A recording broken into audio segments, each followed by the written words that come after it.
we're not going to go out of our way just to try to see how Steph is moving, because that means we're getting away from what we do.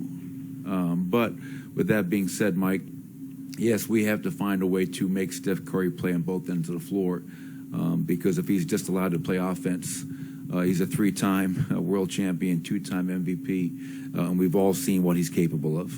And then just a quick follow-up. Austin said earlier this week that you guys were using Marcus Howard as Steph and maybe Jamal as Clay. Can you detail a little bit more of what that looked like? And Davon Reed as Andrew Wiggins. Okay. As Vlatko Čančar was Kevon Looney. And Stephen Graham, one of our coaches, was Draymond Green. So not a bad scout team. Not a bad scout team. But, yes, I think Marcus really enjoyed being Steph for a week.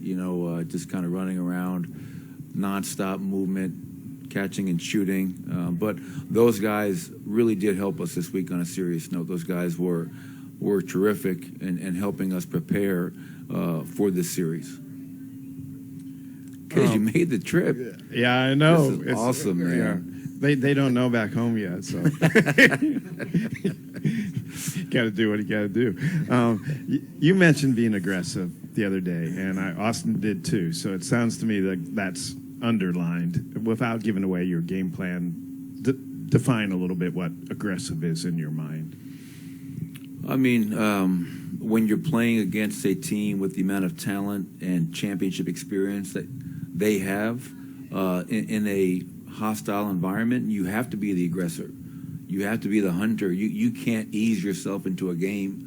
We are the 6th seed, so I think it starts with that, kids. Just us coming out with the mindset, regardless of what the game plan is. Whatever the game plan is, we have to do it aggressively. When we defend, we have to be aggressive. We have to be physical. We have to rebound. And then on offense, we have to play in attack mode. One of the best stats in our 4 head-to-head meetings, we got to the foul line almost 29 times a game. And as we all know back in Denver, that is not something we do on a regular basis. So I learned a long time ago from my father, you have 2 really good teams, talented teams. In most instances, the most aggressive team will win. I think the flip side of that coin in this series, I think the most disciplined team will also win. 439 to 439 tie score after 4 head-to-head meetings. Can we go out there and find a way to be really aggressive but also ultra-disciplined in everything that we do? And if we do that, we're going to give ourselves a chance to compete in this series. Coach, talk about what Cousins has brought to this team this season off the bench, and what is it about your guys' relationship that you've been able to always see kind of eye to eye with him and find a common ground and, I guess, keep it 100, as they say? Yeah. DeMarcus has been terrific for us ever since we signed him. It was a couple of 10 days initially, and then we signed him for the remainder of the season. He gives us a true 5 off the bench, Mark, that you can post, you can play through on the perimeter. He's going to get his teammates open. He sets great screens. He can space the floor, knock down threes. And as we talked about earlier, the physicality, the aggressiveness, those are things that DeMarcus does naturally. It's been great to reconnect with him. And I told him this when I coached him in Sacramento. On the exterior, we look very different. Inside, there are a lot of similarities. DeMarcus is a guy that is a competitor, that wants to win, and I never had to worry if DeMarcus Cousins was going to be ready to play a game. At 5:30, at 7:30, at 1 o'clock. He's a guy that when you put him in a competitive situation, more times than not, he rises to the occasion. And I'm happy to be a part of him kind of getting back into this NBA and showing people what he's still capable of doing. They're clearly going to play their 3-guard lineup. Right there. Yeah, a bunch. It produced really good numbers for them this season. What is the key for you guys defensively when they do put Poole out there with Steph and Clay and Draymond's doing all the DHO stuff? Yeah, it's a hell of a challenge. I go back to last season, our first-round matchup against Portland, Dame, CJ, Norman Powell. And this, no disrespect to those guys, but this is like on steroids. You have 3 guys that can all average 30 points a game in this series. They just have that ability, and I agree. I think we're going to see those 3 on the floor with Wiggins and Draymond a ton, probably the lion's share of the minutes.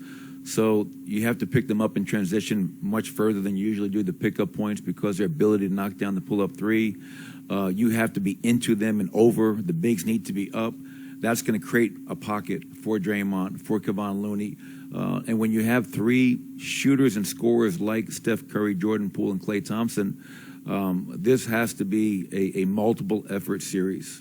I mean, I think they're second in the league in passes per game, first in assist percentage. They're not just coming down jacking bad shots. They're going to work and work and work and move you to get the best shot. And we have to be willing and able to defend for the entirety of the 24-second shot clock. Hi, Michael. With how special and versatile Nikola Jokic is, do you consider him more dangerous as a scorer or as a passer? How do you see that overall? I see him as, whatever the job needs, he's going to find a way to take advantage of defense. This year, more than any, we have seen more double teams than his first 6 years. And that makes complete sense with no Jamal Murray, no Michael Porter. So he's gotten really effective playing against a double team, and more importantly, the four guys sharing the floor with Nikola Jokic have gotten more comfortable in reacting to those double teams. But the one thing I love about a player like Nikola, he's never going to force it. He's going to read the floor. He's going to take what you give him, and most times he's going to make you pay for whatever coverage you try to implement against him, and that's why he truly is a great player.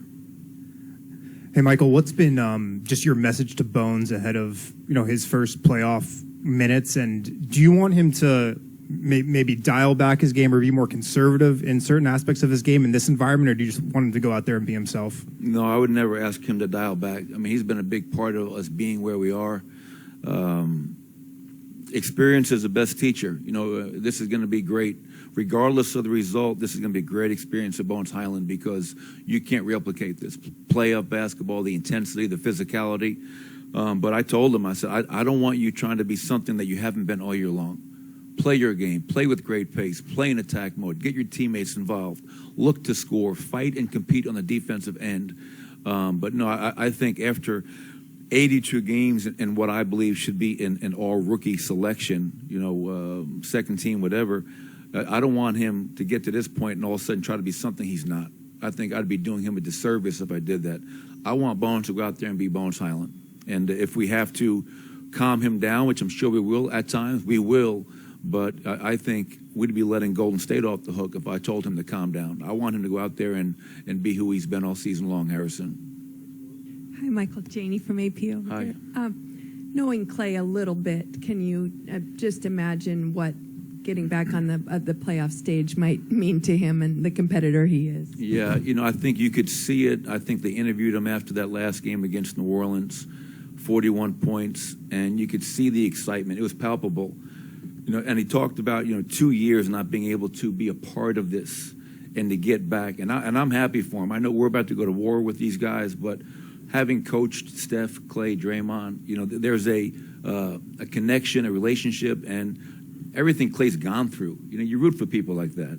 So I think he's geeked out of his mind. He's ready to go, and this crowd is going to make it an unbelievable atmosphere. And after a long week of preparation, I think both teams, all coaches, are finally excited. Let's go out there and play. All the preparation's over with. You can't. What else can we say? Let's go out there and play and let the best team win. Thank you.